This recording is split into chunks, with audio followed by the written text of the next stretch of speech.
Good morning students. Online lecture की इस श्रृंखला में आपका पुनः स्वागत है। हम पिछली लेक्चर्स में हेबरलर के अंतर्राष्ट्रीय व्यापार के अवसर लागत सिद्धांत की शुरुआत कर चुके हैं। इस विषय पर हमने सिद्धांत से संबंधित हेबरलर द्वारा दी गई कुछ मान्यताओं पर विचार किया।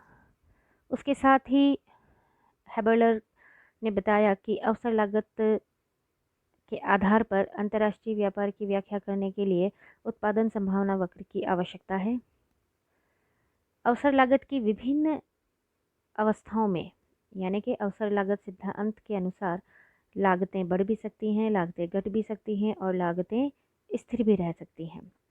तो स्थिर अवसर लागत की दशा में अंतर्राष्ट्रीय व्यापार किस प्रकार होगा, कैसे होगा, किन शर्तों के आधार पर होगा, इस पर हम चर्चा आज करेंगे। लेकिन हमने पिछले व्याख्यान में इस विषय पर विश्लेषण किया कि यदि लागतें स्थिर है, अवसर लागत स्थिर है, तो उत्पादन संभावना वक्र यानी कि जो प्रोडक्शन पॉसिबिलिटी कर्व है उसका ढाल क्या होगा। सबसे पहले तो हम ये देखें कि अवसर लागतें यदि स्थिर हैं तो प्रोडक्शन पॉसिबिलिटी कर्व का जो स्लोप है नेगेटिव तो होता ही है, यानी कि घटता हुआ तो होगा ही, लेकिन ये एक सीधी रेखा के रूप में होगा। ना तो ये नतोदर होगा, ना ही ये अनतोदर, नाइदर कॉन्वेक्स और नोर कॉनकेव। ये एक सीधी स्ट्रेट लाइन होगी। ऐसा क्यों होगा? क्योंकि आप देख सकते हैं कि एक वस्तु की अतिरिक्त इकाई उत्पादित करने के लिए दूसरी वस्तु की जितनी इकाइयां त्याग की जा रही है, त्याग की जाने वाली मात्रा क्या है? स्थिर।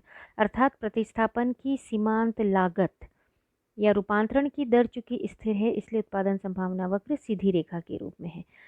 ये तो हम देख चुके थे।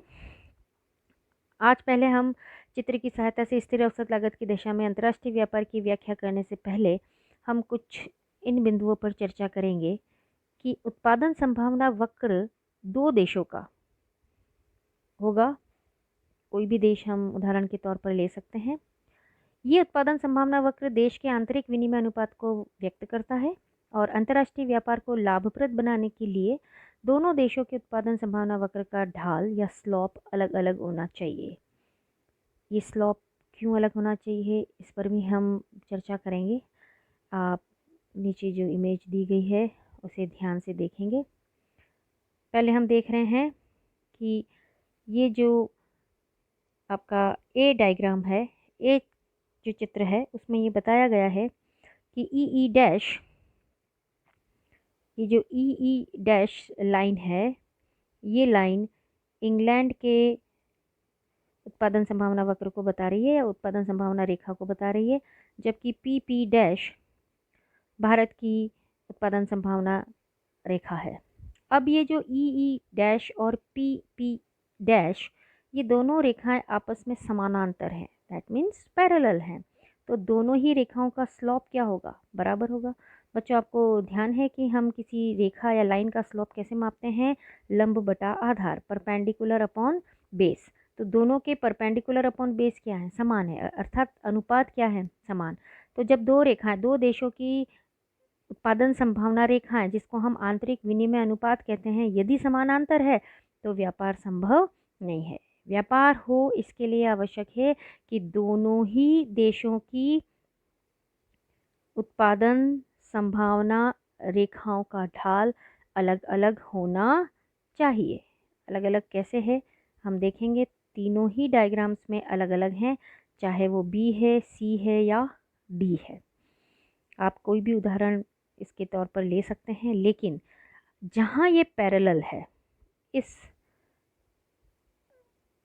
ए डायग्राम में आप देख रहे हैं कि उत्पादन से जो रेखाएं हैं वो क्या हैं? पैरेलल।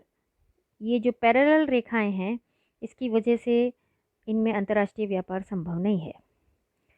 भारत चूँकि पी डैश उत्पादन संभावना रेखा पर है, अर्थात ये इंग्लैंड की ई डैश लाइन से ऊपर है। बच्चों, आप केवल इस ए जो डायग्राम है इसी को अभी देखेंगे आप। हम इस पर बात कर रहे हैं केवल ए। यहाँ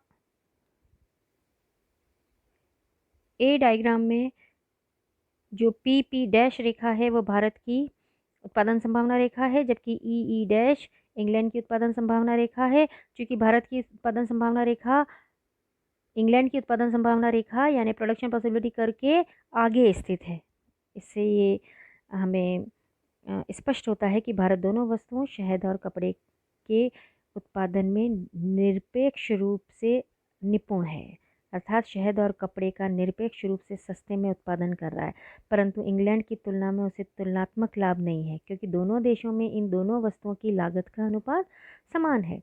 यदि भारत केवल शहद के उत्पादन में विशेषकरण करता है तो उसे ऐसा करना लाभदायक नहीं होगा, क्योंकि उसे इंग्लैंड से आयात करने के लिए अपने देश में ही कपड़े का उत्पादन करने की लागत की तुलना में ऊंची कीमत पड़ेगी। अतः इस स्थिति में दोनों देशों में व्यापार नहीं होगा। अब हम देखेंगे कि ए जो डायग्राम है, जहाँ की प्रोडक्शन पॉसिबिलिटी कर्व दोनों देशों के पैरेलल है, इसलिए अंतर्राष्ट्रीय व्यापार संभव नहीं है।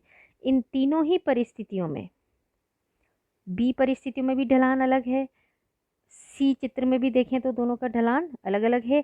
ई डैश इंग्लैंड की उत्पादन संभावना रेखा और पी डैश भारत की उत्पादन संभावना रेखा। इसी प्रकार से पी डैश यहाँ भारत की और ई डैश इंग्लैंड की उत्पादन संभावना रेखा है। इन बी, सी और डी तीनों ही चित्रों में दोनों देशों की उत्पादन संभावना रेखाओं की ढाल भिन्न भिन्न है, इसलिए जबकि y अक्ष शहद की मात्रा को यहाँ नोटेड है, आप देखिएगा, x अक्ष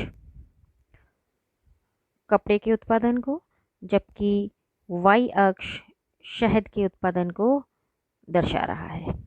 तो y अक्ष शहद की मात्रा को मापेगा और x अक्ष कपड़े के उत्पादन को दर्शा रहा है। अब हम देखेंगे कि ई डैश, यहाँ ध्यान दीजिएगा, ई डैश इंग्लैंड का उत्पादन संभावना रेखा है, या ये इंग्लैंड की घरेलू विनिमय रेखा है, आंतरिक भी बोलते हैं इसे हम। और पी डैश ये भारत की उत्पादन संभावना रेखा है, अर्थात भारत की आंतरिक वस्तु विनिमय अनुपात है। इस विनिमय दर पर एक वस्तु का दूसरी वस्तु से क्रय और विक्रय किया जा रहा है। ई डैश पर इंग्लैंड है और पी डैश पर भारत है। अभी फिलहाल दोनों में कोई व्यापार नहीं हो रहा है। ओ ई डैश दोनों ही देशों के कपड़ा बनाने की जो संभावना है वो कितनी मात्रा की है? ओ ई डैश। स्थिर लागत की दशाओं में जब भारत को शहद के उत्पादन में तुलनात्मक लागत का लाभ है एवं इंग्लैंड को कपड़े के उत्पादन में तुलनात्मक लागत लाभ है, इसलिए भारत शहद के उत्पादन में विशिष्टीकरण करेगा एवं इंग्लैंड कपड़े के उत्पादन में विशिष्टीकरण करेगा। बच्चों, विशिष्टीकरण का मतलब आप समझते हैं कि भारत अपने समस्त साधनों को शहद के उत्पादन में लगाएगा और इंग्लैंड अपने समस्त संसाधनों को कपड़े के उत्पादन में लगाएगा। इसे हम विशिष्टीकरण कहेंगे। दोनों देश आपस में अतिरिक्त वस्तुओं का दूसरे देश की वस्तु से विनिमय करेंगे। दोनों देशों को अंतर्राष्ट्रीय व्यापार से लाभ होगा और उत्पादन में क्या रहेगा? पूर्ण विशिष्टीकरण। पूर्ण का मतलब समस्त संसाधनों को एक ही वस्तु के उत्पादन में लगा देना।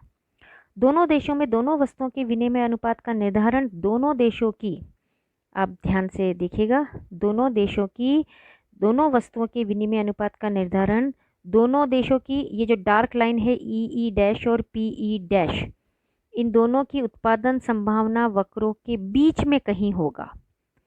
ये दोनों की जो नेगोशिएशन पावर है उसके आधार पर निर्धारित होगा। ये जो बच्चों डॉटेड लाइन है, डॉटेड लाइन क्या बनी है? R E dash. इस आर ई डैश पर अंतर्राष्ट्रीय व्यापार की विनिमय दर निर्धारित होगी।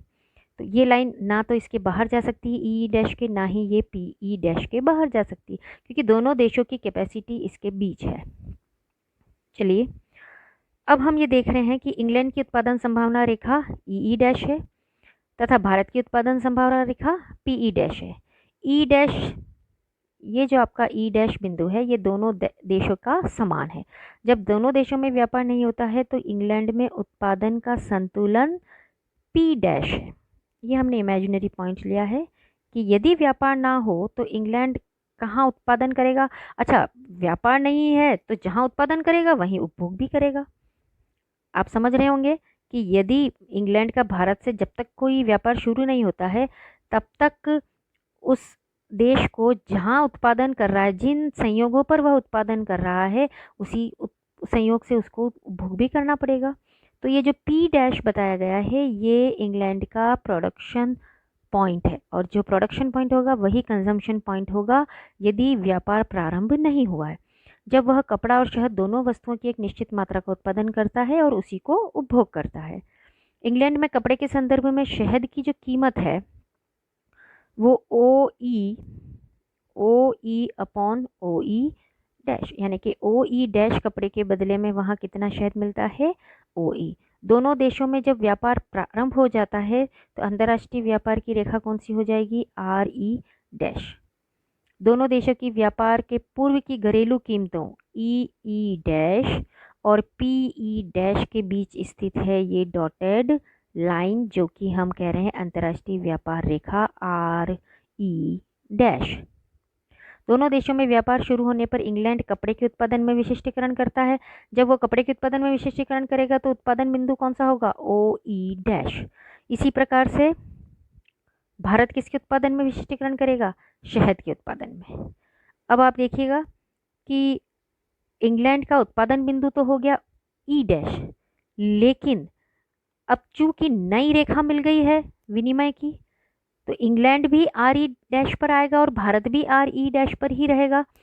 पी ई डैश के पैरेलल हमने उस बिंदु को मापा, यहाँ अनुपात आप देखिएगा, पी ई डैश के पैरेलल चल रहे हैं हम और कहाँ पहुँचे हैं, एच पर। ये एच बिंदु पी डैश के पैरेलल बना है।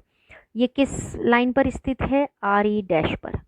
ये हमने एच बिंदु इंग्लैंड के उपभोग बिंदु को जानने के लिए नोट किया है कि पी डैश क्योंकि उसका पहले व्यापार से पूर्व भी यही उपभोग बिंदु था, तो नई रेखा उसको नए उपभोग बिंदु पर पहुंचा रही है और वो है एच। अब आप देखिएगा इंग्लैंड उत्पादन कहाँ कर रहा है कपड़े का, ओ ई डैश पर। इंग्लैंड का उत्पादन बिंदु है ई डैश और उपभोग बिंदु कहाँ है, एच। तो एच के हिसाब से आप देखिएगा तो शहद का इतना ही उपभोग करना है उसे, और कपड़े का, शहद का कितना कर रहा है, इतना, और कपड़े का कितना कर रहा है, केवल यहाँ तक। इसे हम ऐसे भी माप सकते हैं, एच एल कपड़े की मात्रा और एल ई डैश शहद की मात्रा। बच्चों जो वर्टिकल डिस्टेंस है वो शहद के उत्पादन को बता रहा है, तो शहद का कितना उपभोग हो रहा है, एल ई डैश, और एच एल ये किसकी मात्रा को बता रहा है, ये है हॉरिजॉन्टल। हॉरिजॉन्टल पर हमारे पास कि कौन सी वस्तु है, कपड़ा, तो ये किसकी मात्रा को बताएगा, कपड़े की मात्रा को। अब आप देखिएगा कि इंग्लैंड शहद बना नहीं रहा है, केवल उपभोग करना है, तो कितना शहद चाहिए उसे, एल ई डैश। तो एल ई डैश मात्रा का तो आयात करेगा और एच एल मात्रा का, एच से पहले वाली जो मात्रा होगी यहाँ से यहाँ तक की, उसे तो वो स्वयं उपभोग कर रहा है, और ये जो अतिरिक्त उत्पादन हुआ है एच एल का, एच एल कपड़े का निर्यात करके एल ई डैश शहद वो भारत से प्राप्त करेगा। अब आप देखिएगा कि एच एल मात्रा कपड़े की निर्यात करके एल ई डैश मात्रा शहद की आयात करता है। अब वह सस्ती कीमत पर भारत से शहद प्राप्त कर सकता है। इस प्रकार इंग्लैंड को व्यापार करने से लाभ है, इसी प्रकार भारत को भी लाभ होता है। व्यापार के पहले भारत शहद की ओपी मात्रा का त्याग करके कपड़े की ओई डैश मात्रा प्राप्त कर सकता था, किंतु व्यापार होने से अब वह शहद की केवल ओ आर मात्रा से ही, कितनी मात्रा, ओ आर मात्रा का त्याग करके कपड़े की उतनी ही मात्रा प्राप्त कर पा रहा है जितनी की वो पहले प्राप्त कर सकता था। तो कपड़े की समान मात्रा प्राप्त करने के लिए पहले उसको शहद की कितनी मात्रा देनी होती थी, ओपी, अब वो कितनी शहद की दे रहा है, ओ आर। तो भारत की स्थिति भी पहले से बेहतर हुई है। तो व्यापार होने से अब वह शहद की केवल ओ आर मात्रा का परित्याग करके ही कपड़े की पहले जितनी मात्रा प्राप्त कर सकता है। इस प्रकार भारत को भी अंतर्राष्ट्रीय व्यापार से लाभ है, इंग्लैंड को भी अंतर्राष्ट्रीय व्यापार से लाभ है, और व्यापार होने के बाद दोनों देशों में घरेलू कीमतें वही होगी, यानी कि अब ना तो इंग्लैंड ई डैश पर रहेगा ना भारत पी ई डैश पर, दोनों की कौन सी रेखा पर विनिमय करेंगे, आर ई डैश पर। तो आर ई डैश रेखा द्वारा अंतर्राष्ट्रीय कीमत को या अंतर्राष्ट्रीय विनिमय रेखा को बताया गया है। और इससे ये स्पष्ट है कि विशिष्टीकरण और विनिमय का आधार अवसर लागत का अंतर है।